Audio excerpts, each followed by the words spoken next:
Eesti jäätmekäitlust ja materjalide liigiti kogumist võib vaadata mitut pidi, aga kui kuuled klaasi klirinat klaaspakendi konteineris, võid kohe kergemalt hingata. Prügist on kätte saadud materjal, mis sünnib kohe uuesti.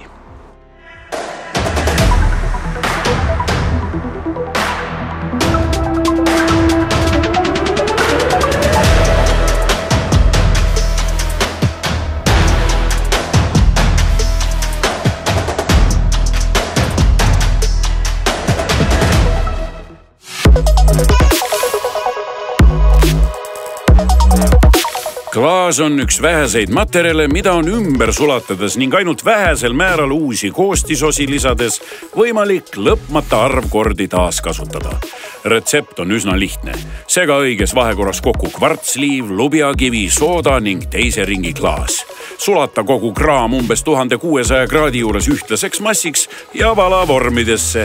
Vana klaasi lisamine segusse teeb protsessi kiiremaks ning toob sulatustemperatuure allapoole. See ei ole iga päev, kui jäljesaade saab vaadata Järvakandi klaasi sulatustehase südame sisse. Seal on väga kõrged temperatuurid. 340 tonni sulaklaasi. Peened arvutused on tõestanud, et võrreldes puhtast toormest ehk klaasiliivast tootmisega säästetakse taaskasutatud klaasist 1 tonni klaasi tootmiseks umbes 300 kilogrammi CO2. Kui juba Järvakandi tehas aastast aastasse ööpäev läbi huugavasse klaasisulatusahju mahub korraga üle 340 tonni sulamassi, siis maailma mastaabis saab vana klaasi ümber sulatades jätta õhku paiskamata miljoneid tonne CO2 ning maapõue jääb alles miljoneid tonne liiva. Praegusel ajal kasutatakse päris palju klaasipuru juba klaasi valmistamisel. Selle taaskasutatava klaasi osakaal on siin 50%, isegi rohkem teinekord. Taaskasutatud klaas tuleb kõrval olevast firmast, kus on klaasi ettevalmistuse ja puhastamise tehas. Sibelgost. Jah, et ehk ta tuleb meile siis Eestist, aga nendele kindlasti ka suures jaos välismaalt. Keskkonnaportaali statistika ütleb, et 2023. aastal tekkis Eestis pisut alla 49 000 tonni klaaspakendi jäätmeid, millest 30 000 tonni koguti liigiti. 19 000 tonni jäi paraku segaolmejäätmete sisse. Tänane reaalsus on karm. See, mis kogutakse liigiti, suunatakse taaskasutusse ja mis satub segaolmejäätmetesse, sinna ka suures osas jääb. Seda mitu tonni klaasi möödunud aastal tekkis, täna veel täpselt ei tea. Pisike tõus Eestis klaaspakendi liigiti kogumisel on aasta-aastalt ikkagi toimunud. Siin on siis klaasimurd, suurem osa tuleb Eestist. Me kasutame siis umbes 40% taaskasutatud klaasi, kui me toodame uusi pudeleid. 10% on meie enda siis toodang, mis läheb praarki ja satub siis tagasi liinile. Liigume selles suunas, et kasutame rohkem taaskasutatud klaasi ja sul on õigus, et 5 aastat tagasi oli 25% ja tänaseks me liigume juba 40% juures. Mis pudelid need seal liini peal on? Kas need lähevad Eestisse või võiks see meile pudel tuttav olla kuskil kuidagi? Jaa, see on Finlandia viinapudel. Palju neid siin ühes päevas see masin valmis suudab treida? No ikka oma jagu. Et ütleme, kui siin masina kiirused on siin 100 tükki minutis, siis võib arvestada enam vähem.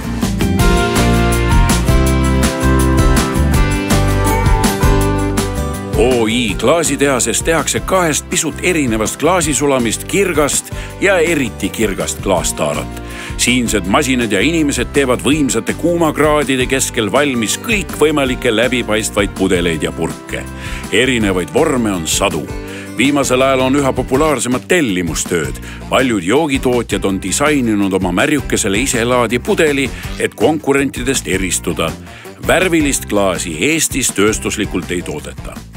Vormil on teadagi, igal tootel on oma vormid, et selleks tulebki liin seisma panna see varustusringi, seadistada ära vastavad parameetrid ja läheb teine toode. Kui tihti teil niisugust tööd teha tuleb? Iga päev. Iga päev? Et Üldjuhul. praegu on pudel, aga varsti on salvesti purk? Võib nii juhtuda. No mis te siin veel toodate, mida Eesti inimene kindla peale ära tunneb?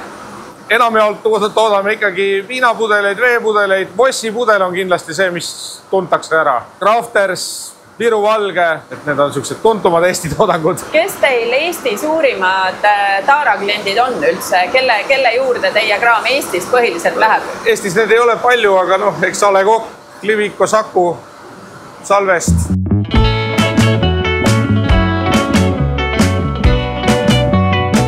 Pudel on ka näha, et see on Liviko pudel, see on tellitud küll Järvakandist, aga ta ongi meie brändi pudel. Et üleval nägime standardpudelit, mis on siis Järvakandi laopudel. Teatud brändide puhul oleme läinud siis laopudelilt üle oma pudelile. Et siin Crafters brändil läksime üle, et algselt tellisime ka Euroopast pudeli, aga seejärel lõime oma pudeli vormi, mis on siis ka kolmandik kergem, et klaasimass on hästi oluline, pluss siis tõesti 85 kilomeetri kaugusel tuleb see taara. Ja see kvaliteedikontroll kohalikus ühiskonnas on palju lihtsam, kui siis seda kuskilt kaugelt tuhandete kilomeetrite tagant tuua. Taaskasutatud materjali hulk ei ole täna ainult klaasitootjate endi mure, vaid on sisse kirjutatud ka suurte ettevõtete jätkusuutlikkuse eesmärkidesse. Liviko tootis eelmisel aastal kokku 10 miljonit liitrit alkohoolseid ja alkoholivabu jooke. Umbes 100 erinevast retseptist loodud joogid pakiti 22 miljoni pudeli sisse. Et siis 52% klaastaarast ja 48% siis plasttaarast. Mitu protsenti sellest klaastaarast Eestist tuleb?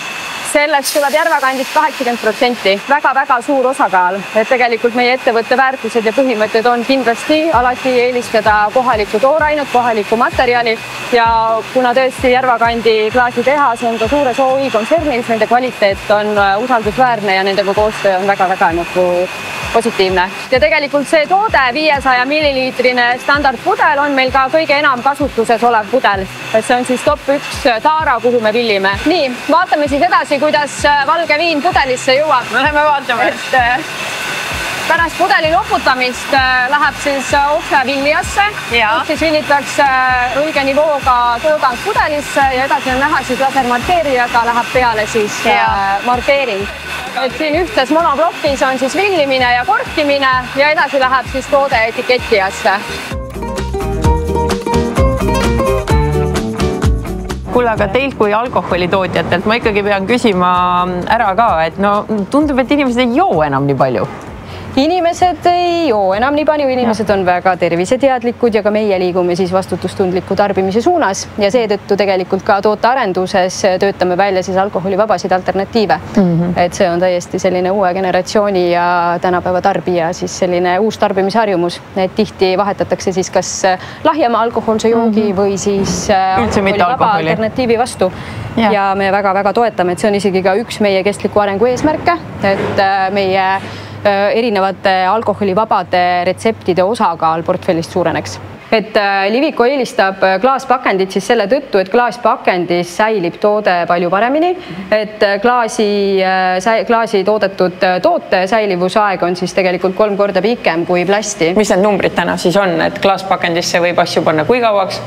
3 aastat on siis kangel alkoholil on klaaspakendis säilivusaeg ja plasttaaras on siis 1 aasta. Ja kui on ka gaseeritud joogid plasttaaras, et siis on see veel vähem, sellepärast poorsuse tõttu siis nii CO2 kui siis ka toote kvaliteet muutub kiiremini.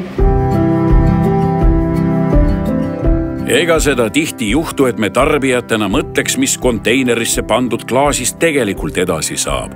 Küllap seetõttu satub klaaspakendi konteinerisse ala lõpmata ka igasugu muud kraami, mida vahel lihtsam, teinekord keerukam klaastaaraks pidada on. Kurb, aga tõsi, see ei väsi mind absoluutselt üllatamast, mida kõike inimestele meeldib näiteks klaasipakendi konteinerisse panna. Siit leiab ka täitsa väärt klaasi kunsti näiteks. Aegunud juhiluba. Ei peaks sinna ammugi olema, kuna meil on ikkagi olnud väga kogenud juhiga tegu A, B, C, D-ga tohib lausa sõita. Siin on kõik kategooriad peaaegu, mis on olemas. Aivar, ära palun pane oma dokumente klaaspakendi konteinerisse. On küll pakend.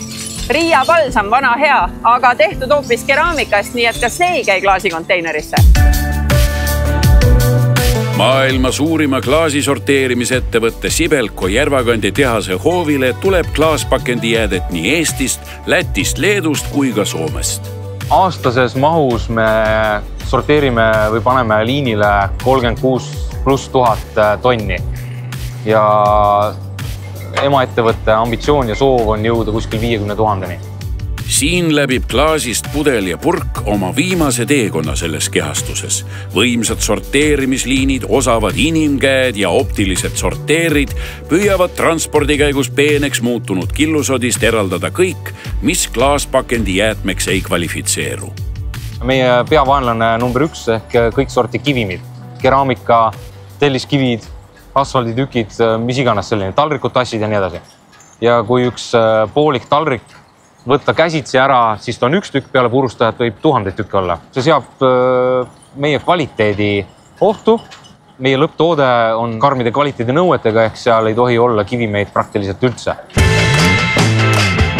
Probleem on selles, et kivimid ja keraamika, aga ka peeglikillud või lehtklaas sulavad erinevatel temperatuuridel ja võib uue klaastaara tootmise totaalselt pea peale keerata.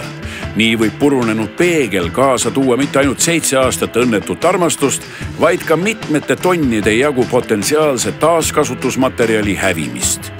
See antud seade on meie mõistest kõige targem, siis ütleme niimoodi, kuna tema on võimeline klaasi keemilist koostist ka sellesama kiiruse peale hindama.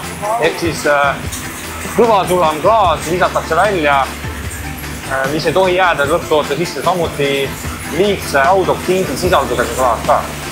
No, veel praktilisest küljest rääkides, kui puhas peaks olema näiteks üks moosipurk, kui ma ta klaaspakendi konteinerisse viskan? Seal võib olla vähesel määral toidujäätmeid sees.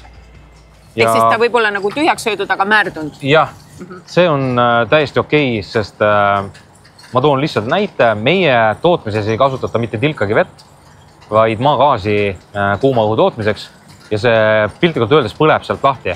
Ei ole mõtet kodus raisata mitu liitrit vett selle purgi pesemiseks, sest see on pigem keskkonnale kahjulik selle vee tarbimine.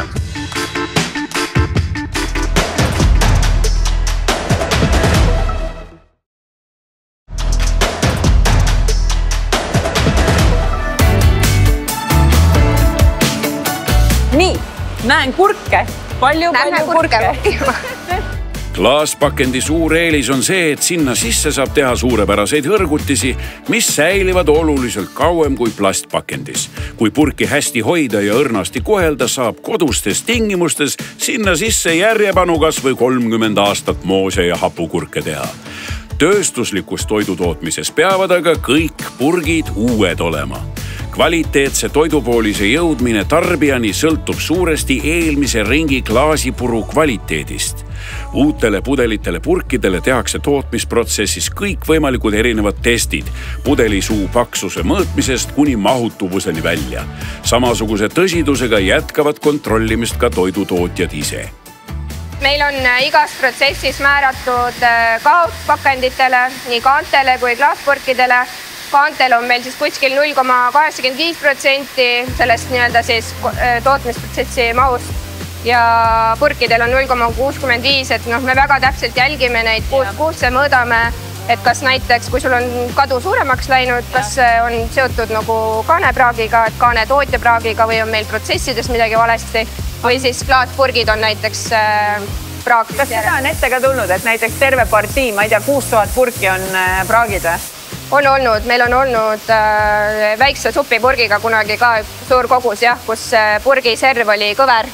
Ehk me ei saanudki nagu neid pakkida. Mitu erinevat artiklit üldse Salvest klaastaara sisse pakendab? Artiklite mõttes neid on palju, aga erinevate nagu tootekategooriate lõikes on meil 9 erinevat kategooriat, mis lähevad klaaspurki. Ja igas kategoorias on ikka neid, suppe meil on juba palju. Juba ainuüksi Porsche seljankasid, neid juba on kõik erinevaid, on hästi palju sorte. Salvesti territooriumil Tartumaal on korraga toidutootmishoone, taaraladu ja imposantne valmis toiduladu, kust leiab umbes 3 miljonit hea paremaga täidetud purki. Kurgihooajal näiteks marineeritakse siin umbes 6000 purki kurke päevas. Palju siin profipaki all ühes päevas neid kurke purki mahub? oi jumal, me ei ole kunagi, me teeme tonnidega arvestusi. Kas sa kodus ka veel hoidiseid pärast jaksad teha, et lähed koju ja teed kodus ka veel endale ise või? Endal on homme plaanis hapukurgid teha. Ma näiteks ütlen, kui ma panen alla niisuguse paksema otsaga, siis sinna kõrvale panen alla peenema otsaga ja vaatan silma järgi, mis mahub. Okay. Siis ta nagu ühtlane, vaata. Jaa, see on tõesti loogiline. Kui sa lähed poodi ja vaatad seal Salvesti kurke, sa tunned ära oma pakituskurgi ka või? Ma tunnen ära, milline on Eesti kurk, milline on teisema kurk. 360, ma sain grammi pealt 360. Ma tulen, kui mul on tööaksu vaja, siis ma tulen teile. Jälg on Eesti suurimas purgilaos. Siin me siis ladustame oma klaastaarat, pluss siis ka teisi pakendeid. Lisaks teistele pakenditele on Salvesti klaastaara laos kogu aeg varus 100 000 tühja purki. Kokku käib siit aastas läbi üle 6 miljoni klaaspurgi. Sellest pool moodustub siis umbes seesama 580 supipurk, ehk mida te olete harjunud nägema poes Seljanka või lõunatoidupurk. Ja mille sisse mina teen kõik oma hoidised. Moosid, just mina ka. Kust need purgid teile tulevad? Kas OÜ-st Järva kandist või ikka välismaa purki ka? Jah, 7% tuleb meile OÜ-st ehk siis Järva kandist ja kuskil 93% tuleb siis Ukrainast.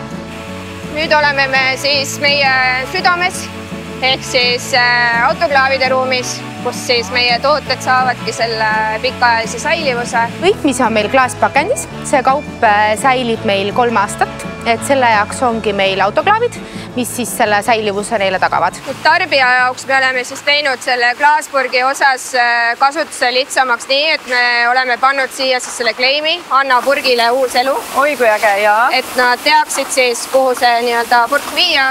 On ka lisaks klaaspakendi märgistus ehk siis 70 ringluse märk.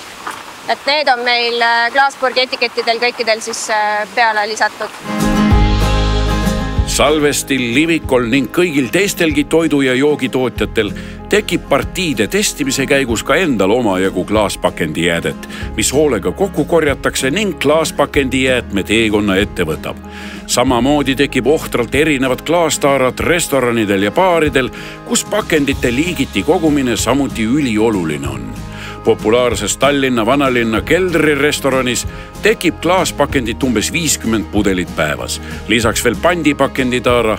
Muuseas 2023. aastal jõudis Eestis turule 9200 tonni pandisüsteemis olevat klaaspakendit ning 8200 tonni pandisüsteemi klaaspakendit suunati ringlusse.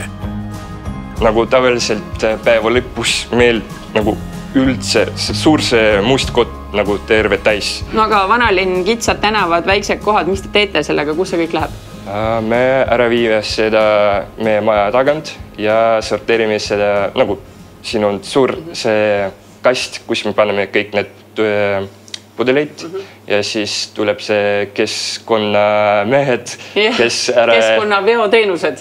Veoteenused ja kes ära viivad. Ja seda võib, ma ei tea, palju söögikohti vanalinnas on, aga kui iga ühest tuleb vähemalt 50, siis see on ikka päris märkimisväärne kogus taarat. No jah, päris palju. Suuri samme on palju, et klaasiga on Eestis hakanud asi väga hästi ülesmägele minema. Et praegu oleme siin vanalinnas sellepärast, et keskkonnateenused vanalinnas võimaldab siis kõikidele restodele, korteriühistutele, baaridele klaasi eraldi kogumist ja on selle teenuse siin käima saanud, et kuna siin on sellised, ruumi võib-olla pole alati nii palju, eks ole, et siis ei ole lihtne olnud siia teenust käima saada, aga täna keskkonnateenuseid siin väga usinasti toimetab ja selles mõttes klaasi mõttes on ju vanalinn kullauk, eks ole. Kas need mahud on siis kasvanud ka või? No loomulikult, iga konteineriga kasvab ka juurde tulev maht, et kui me räägime nüüd konteineritest üksi, siis võrreldes 4-5 aasta tagusega, kus tekkekohal klaasi väga ei olnudki, siis täna on 6-7 tuhat seal juba ainuüksi keskkonnateenuste kogumisringis. Paneme sinna juurde veel avalikud klaaspakendi konteinerid, et see hüpe on olnud ikkagi märgatav. Aga need kogused, mis on siis segapakendist või siis segaolmest liikunud klaasikonteinerisse, need on ikkagi kordades suurenenud siin viimaste aastatega. Ma mäletan 5 aastat tagasi, kui me seda klaasi teemat oleme jälle saatega ühe korraga juba varasemalt uurinud, siis te istutasite puid iga tonni klaasi eest. Jaa, see on väga äge projekt. No palju te neid puid istutanud olete juba? 20 hektarit metsa teinud, või siis istutanud, et see aasta läheb veel 5 hektarit, et nagu me lubasime, et kui 10 000 tonni klaasi saab taaskasutatud, siis 5 hektarit uut metsa Eesti tuleb juurde ja sellega me jätkame edasi ka. Kui te veel ei teadnud, siis tegelikult saab klaastaarast tänapäeval isegi maju ehitada, sildu ehitada ja põrandaid teha.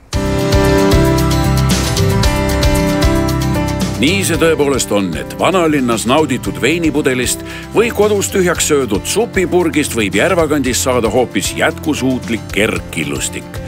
Tehase võimekus on toota 11 000 tonni klaasvahtkillustikku aastas. See ehitusmaterjal ei konkureeri karjäärist kaevatud killustikuga, kuid saab väärtusliku loodusvara kasutamist mõneski valdkonnas vähendada. Selle materjali number 1 eriline omadus on see kaal.